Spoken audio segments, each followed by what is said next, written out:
Okay, folks, well, let's get started. Welcome to Save the Data number 8, What to Expect When You're Expecting PLS Data Part 2. So last time we covered pretty much the announcement that data was available for the Public Library Survey.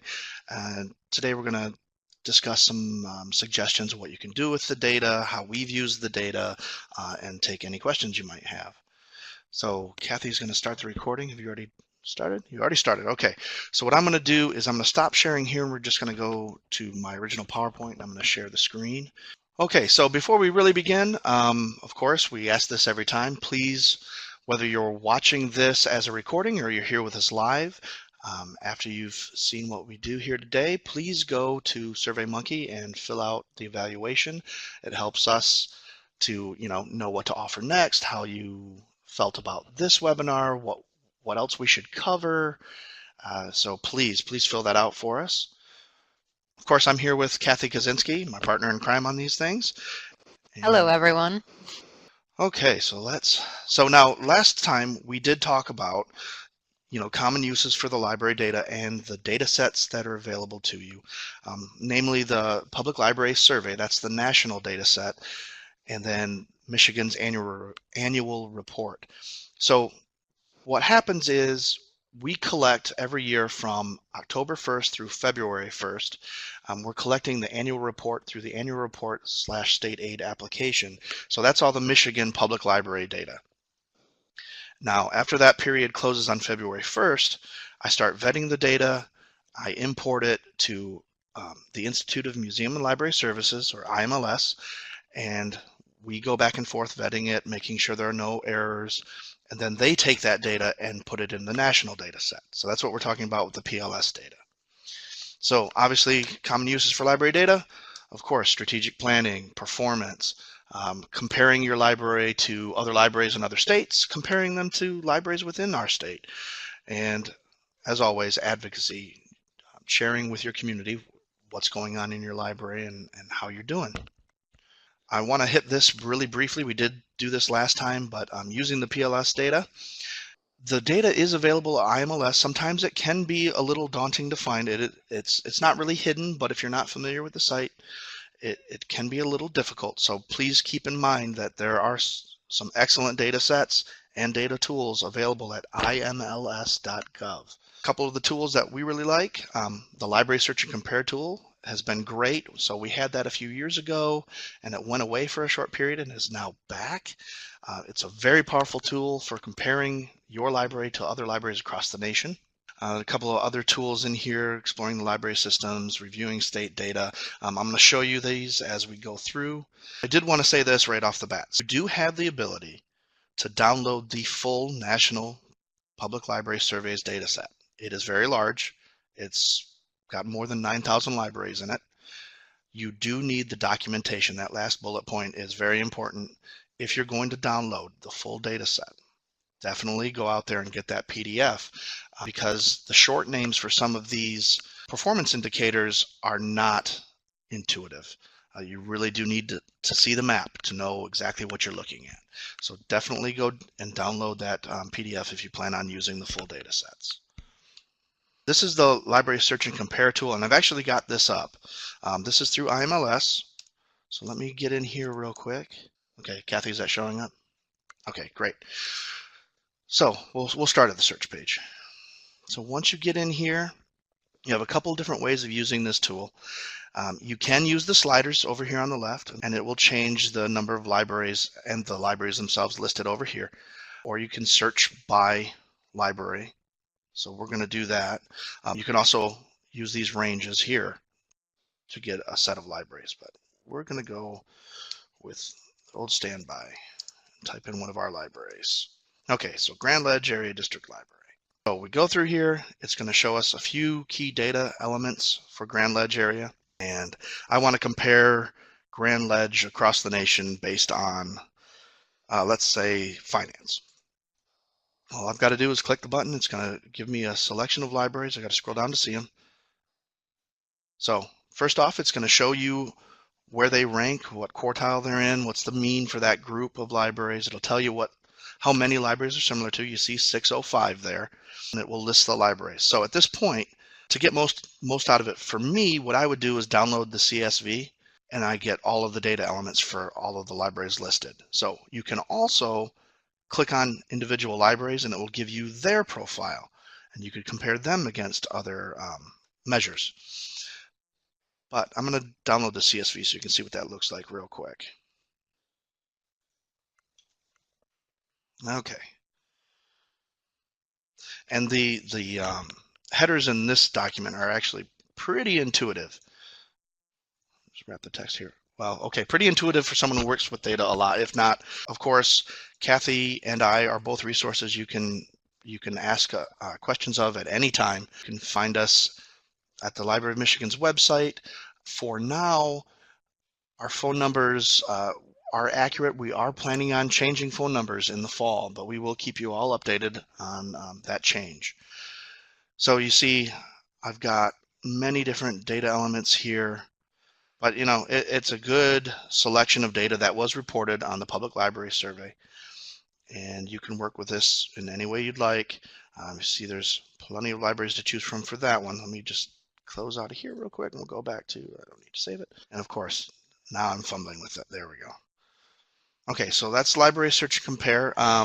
If you have any questions at any time, I should say this, just type away. Kathy is taking a look at the chat right now, so that's being monitored. So if you have any questions about library search and compare or anything else as we go through this, please feel free to ask. If you're listening to the recording, we're always available via email. Most of the time we're available via phone. Email is probably your best bet to get in touch with us though. So let's move on a little bit. Now, reviewing the state data I mentioned, I should say this for everything I'm showing you from IMLS. So what you need to do is make sure of the time period you're looking at. So right now, this reviewing the state data, this is just going to show, obviously, the state. If you look down here, you see it's from the 2014 collection. So it's 4-year-old data.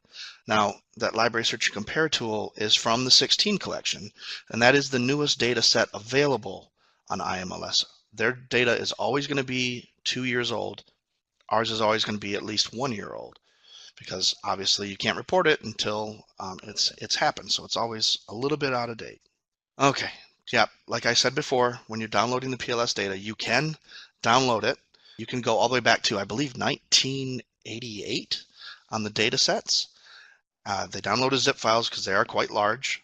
They're going to download as an AE file, which is the administrative entity, the library system in our parlance, or the, yes, Kathy, what's up?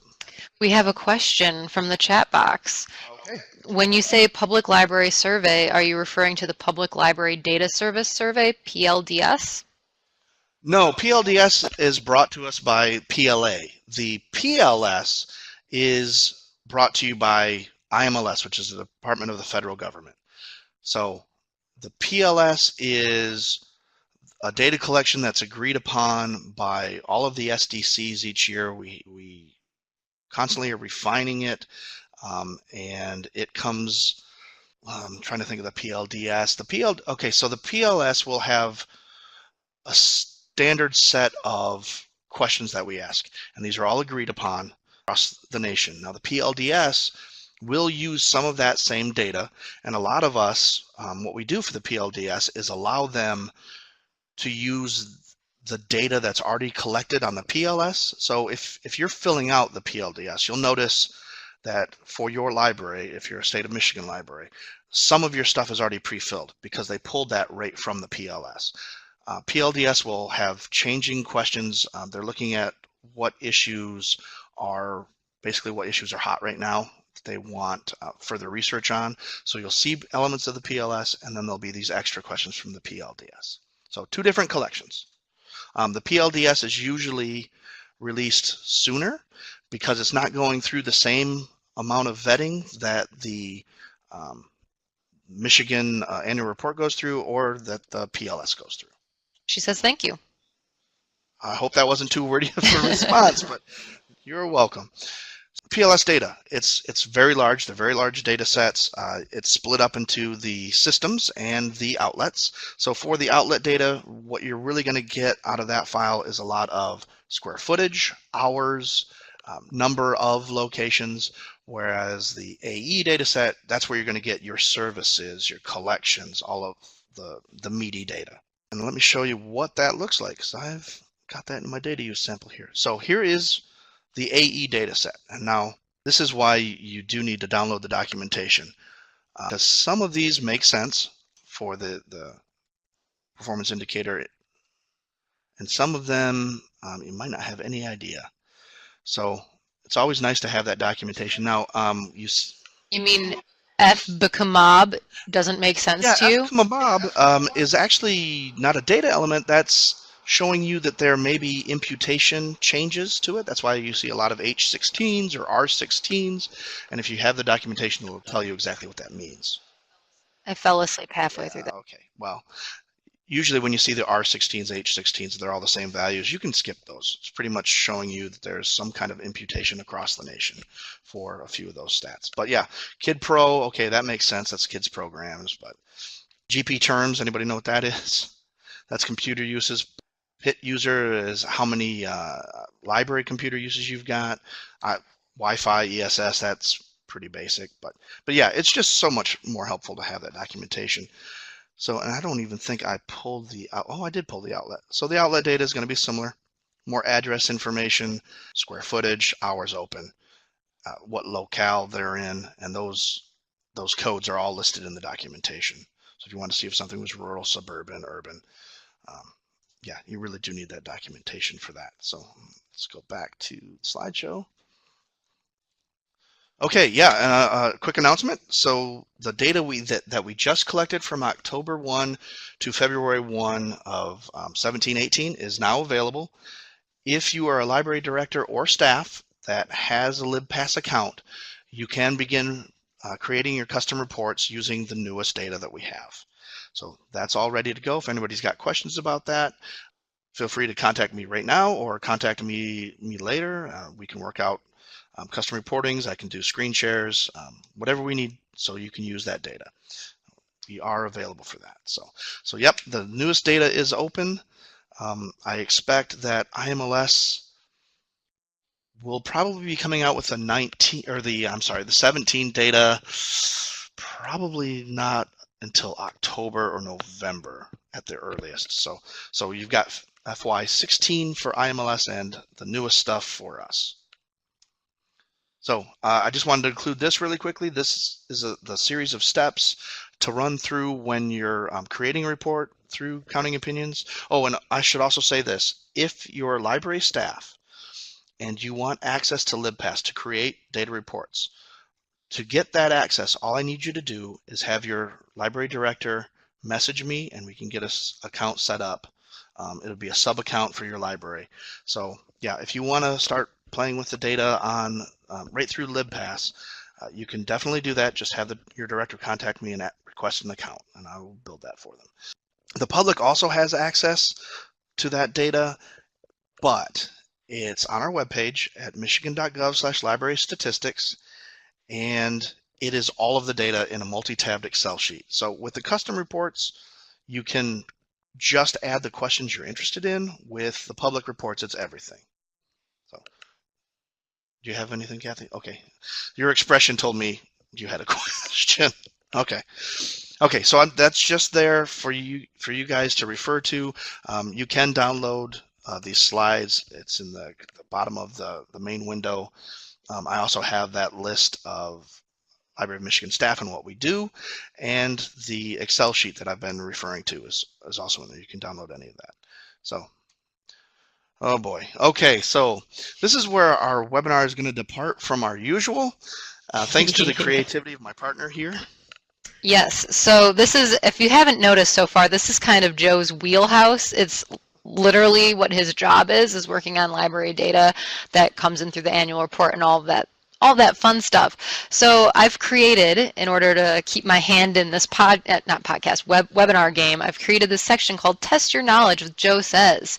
Now this is just, you can just do this in your head. You don't have to type anything in the chat box, but we're just going to run through some examples of when you might want to use, you know, this data that we're talking about and how Joe says you should get to that data. Now keep in mind, if you ever want to redo any of these or actually, you know, go through them, we're here, we're happy to help. our contact information is at the bottom of the screen. It's all good. But okay, if you could pass me the mouse, Joe. Yep, I will pass you the mouse with. There you go. Okay, so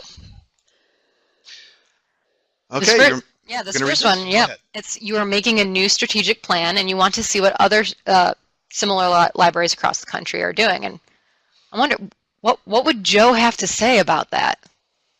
Oh, for crying out loud. Yeah, visit Library Search and Compare. That's a good tool to use. I especially like using that tool and downloading the results in that CSV so I can work with them in Excel because you're going to get way more information that way. Wow. Okay, Yep. and yeah, and you can of course also contact Michigan libraries too. But yeah, if you're looking across the country, definitely use that search and compare tool. They redesigned it; it's a lot smoother than it used to be. Just a really good tool. And it doesn't directly have the contact information in there, but you can always, Google around, find their website. Maybe their strategic plan is on the website and you don't actually have to talk to someone, or you could reach out to them. Absolutely. Either way, it's all good. And if you download the outlet data, it will give you their address. Also, I don't know if you noticed this, when we clicked on Grand Ledge, it does have the mailing address underneath the name, but that's it. No phone number, no other information. So. Okay. Okay, so the next one, you want to work on a collaborative grant with fellow Class 1 libraries across the state, but there's so many of them, you don't know who they all are. Well, if you're not standing next to Joe, maybe you want to figure that out on your own, but Joe says... Yeah, okay, yeah, head over to Counting Opinions and check out the directory. You can definitely do that. In fact, can I depart from this and show them that? Okay. All right, so directory is one way to do it. If I wanted to contact a whole group of these folks, I would also create a report, but in the directory, let me get in there real quick. Is it okay? And I don't have that one up. Let's see here. Let's get out of this real fast so I can get to this guy. God, I'm still getting used to my face looking back at me. Okay. So I'm going to michigan.gov/library directory. You can also access this from the mi.countingopinions site. So I'm just used to using the shortcut. So if I just wanted Class 1 libraries, let's get this guy loading here. And oh, by the way, they are redesigning this as well. So the new look will not have the map, which is kind of slowing up the loading here. It's going to be a discovery search, and you just start typing in the name, it'll autocomplete. It'll find the library you're most interested in. We will also still have this advanced search method. So I'm going to search, and I'm going to click on advanced search, and I just want Class 1 libraries. So I'm just going to search that. I'm not putting anything else in. And there they are. So it's showing me where they are on the map. I can click on any of these and it'll give me the mailing address. I've got the director here, their email, phone number. Sometimes you won't have the director's email address. You'll have the generic email address for the library, but you'll always have the phone number and the hours. So that's one way of doing it. Yes, definitely you can go through the directory. I would myself, let me start the slideshow real quick here again. Let me get my face back up there. I would go into the reporting features of Counting Opinions just so I could get the contact information I want, and I'd be able to export it to Excel. But I could also say, okay, I do want to contact Class 1 libraries, but I want them within $3,000 or $4,000 of my budget, plus or minus. You can add that in there, put a filter in, so it's just searching Class 1 libraries with that set of filters in, and you're only going to get 20 libraries rather than 73.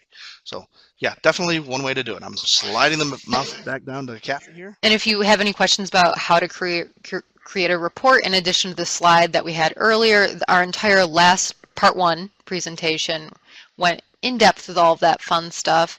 We are still waiting to get it back from the captioners from the Michigan Department of Education, but we should have that up on our website soon enough. And those are those ending up on YouTube? Yes, that's where they're going to. So they're gonna be on, if you search Michigan Department of Education, there's this Library of Michigan playlist. All of our new videos also end up there. So We're in multiple locations. We're hip to the social medias. We do our best. Okay, maybe this one works. Maybe you identify with how this next question comes, but it's your board is terrified of spreadsheets, so you need to get the data that all you have into an infographic of how you compare to similar libraries.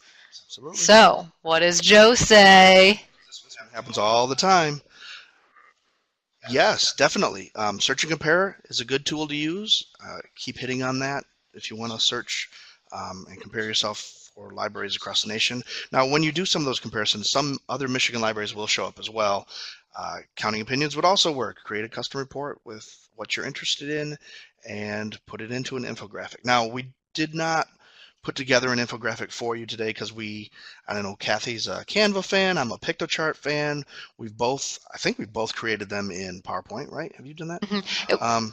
Actually, one of the videos on that YouTube channel is making accessible reports, and we go into infographics here. So sadly, all of these data repositories don't have built-in infographic creation for you, but there are many opportunities and things you can do out there. Yep. An IMLS lab is working on that, but it's in the very early stages and it's kind of clunky, so I'd kind of hold off on that one. But yeah, both of those tools would work just fine.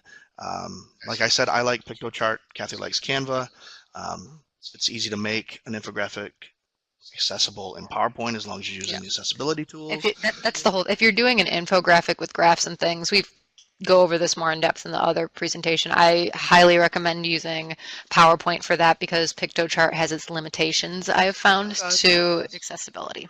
So we always push for the accessible option. But if you're just doing something with like images of pictures with numbers next to them, you can use Pictochart or Canva easily. Sure. Yep. Absolutely. Okay. Oh no, funding is being cut in your county. What are you going to do? You need to go to that municipal meeting, whether city council or something else, and you have to have your county level statistics of all library early literacy programming. How are you going to do that, Joe? Yep, that's exactly how you do it. You go to Counting Opinions and create a custom report. And you can limit that by, so you have access to everything that we collect except for just a couple of areas that have personal information that we do not release. Some elements of the certification on the annual report, some elements of other sensitive information. We do not release that. But everything else is available on through custom reporting and Counting Opinions, and you can limit and filter by everything on that survey too.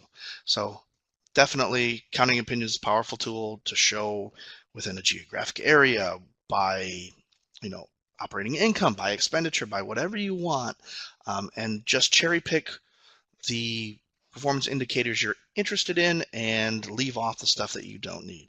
But for that, of course, you do need that account through LibPass.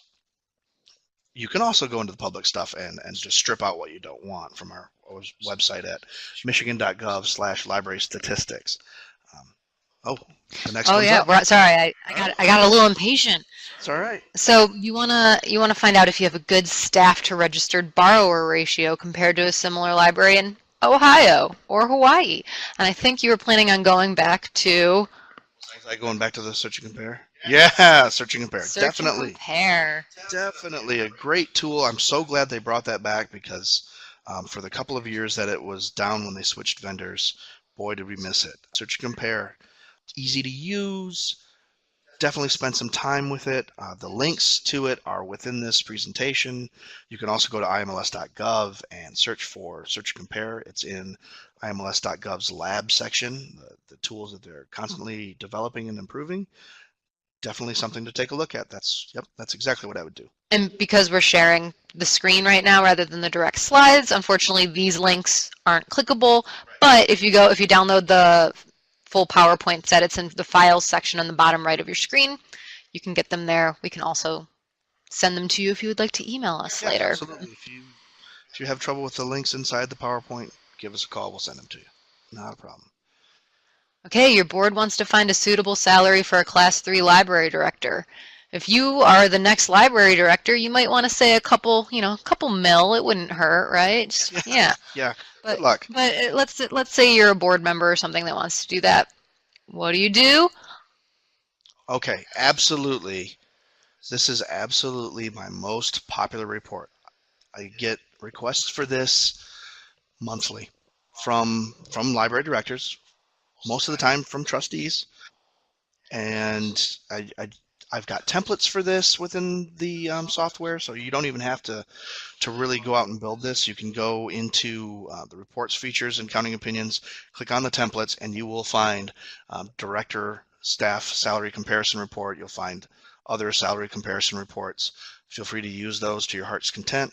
I'm going to show you the last one I just sent out. Okay, let's go back here real quick.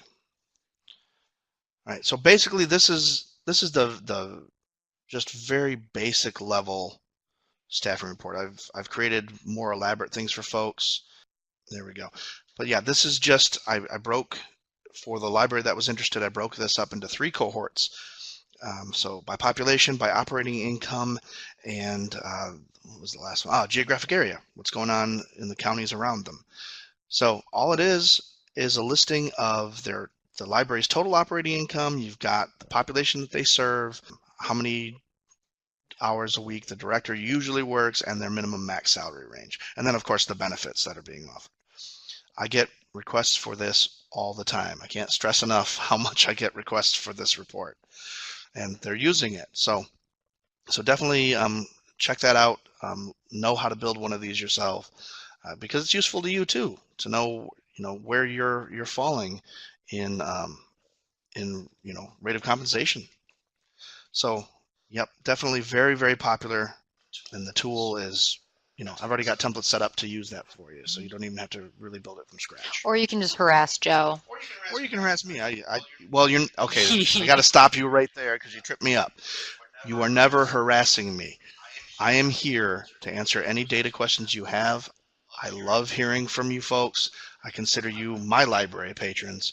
And that's pretty much the attitude, well, not pretty much, that is the attitude of everyone here in Library of Michigan Statewide Library Services. We are here to serve you. Never feel as though you are bothering us. We are happy to take your calls and emails. Yep, I completely agree with that. The mayor's on my case? Okay. Yeah, the mayor's on your case. He would like to see, or she would like to see, where you rank in your library class for programming, circulation, and visits. Oh, I wonder what Joe's going to say. Yep. Use counting opinions. Use the search and compare tool, definitely. We just did one of those not too long ago. Someone was asking just for what the rankings look like. So let's go here real quick. And they're really basic and easy reports to create. So you can see just a couple of examples: top 20 visits per capita and top 20 circ. You notice Mackinac Island is right at the top of the list. And that's just people through the door. So you're a major tourist attraction, you're going to be near the top of the list. Mackinac, Beaver, makes perfect sense. I would never try to do visits and population without doing per capita. Per capita really makes it a usable number. Same thing with circ. Ann Arbor continues to be at the top of the list and has been for the last few years. Just, really quick and easy reports to do. I would suggest that if you did a ranking report, do not measure yourself against the other 398 library systems in the state, or 397, since you're going to be one of them, in the state, because unless you are the biggest, you're not likely to show very well. So definitely find a cohort, either based on population, based on operating income, or geographical location, before you do a ranking report. Yeah, you definitely want to narrow that some. And I would say narrow it some with almost every data element that you would build a custom report with. You do have that ability. Okay, so this is a good one. Where do you find scheduling information for capital area district library staff? Let's see, what does Joe have to say about this? Oh. In the catalog! I got Joe so great with this. He didn't see it coming. He just, I think he, It was all about the delivery. It was great. Straight face. Great. And all. So there's your Friday joke. That's your Friday joke. The catalog. Feel free to share it. I mean, I tried to tell someone who wasn't in libraries the joke, and they just stared at me, but I was very proud of myself for coming up with such a horrible pun. It was a very horrible pun. Yeah, you can kind of tell our personalities a little bit by puns like that. It was great. So that's pretty much what we have right now for you all. What's next is going to be survey methodology. This is going to be a little bit more of my wheelhouse rather than Joe's. So, I hear a lot from Kathy. yep. Yep. We have the link there, and actually, I'm going to pull it up while I'm talking and put it in the chat box if you all would like to register for that. But it's just one of those, you know, we're going to do it lighthearted, fun. I can't promise I won't sit and give some sort of horrible joke at the end, but there probably won't be us flying in from the screen at either end. Yeah. And then we also have. She thinks. We think I can't make any promises. I don't know. Right, we want to keep it fresh. Yeah. So we have to keep it new and interesting. But so yep, I also have a link to the survey that I will also be including in the chat box there, and it would just be so helpful for us if you could take it. It allows us to report back to IMLS about this. They give us funding, which allows us to do these wonderful things. So if you just, even if you're watching this at a later date through a recording, please just go ahead and take that survey for us, because it'll give us it'll be the most helpful. And then Joe, if you want to exit out of sharing the slides, and then we can take some questions. If anyone has any questions, if you have your own Joe Says question that you would like us to point you in the right direction, and when I say us, I mean Joe. If you want to compliment me on my joke creation skills, I will also accept that. But any questions, anything you guys have, you can just send them in the chat box. I'm currently watching it right now. And then when Joe gets this. That back up. Okay, so you should be seeing. Yep. Okay, we're back. So I'm just going to flip through them, and that way I can easily, all the Joes. There's a lot of Joes going on here. There it is. Okay. Okay. Okay. Yeah, definitely fill that survey out too, because it helps us, gives us a better idea of what to offer you. The link I just put in, that is the survey, the evaluation survey for this webinar. And then to sign up for survey methodology, that is the next one. But if there are any questions, please put them in the chat box. Otherwise, we'll just hang around here for a minute or two before wishing you all a happy Friday. Yeah, we just got some rain here too, so we're pretty happy about that. Yeah. It's been a little parched around here for a while. Nope, everyone good? I think everyone's good. You did such a great job explaining it, Joe, by flying in from different parts of the screen. Sure, just popping in. Okay, well, thank you, everyone. It was a pleasure having you all here today, and we hope to see you next time on August 17th. If it's any time in between that, please, as we said, feel free to reach out to us. Yep, absolutely. We're available, and we like hearing from you. Yeah. So happy Friday. Hope you guys have a nice, relaxing weekend. Thanks. Bye.